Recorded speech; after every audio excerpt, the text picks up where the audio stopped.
How to change shapes and object shapes in Articulate Storyline.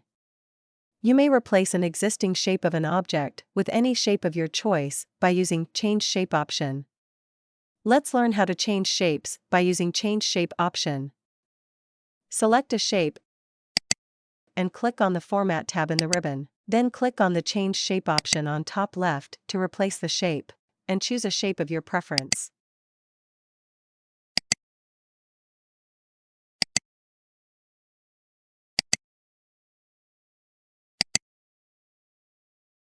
Now, let's learn how to change shape of an image by using Picture Shape option.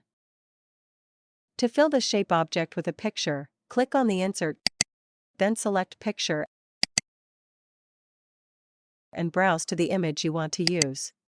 Next, double-click on the image. You can see Picture Shape option on top right, click on the picture shape, and choose a shape of your preference.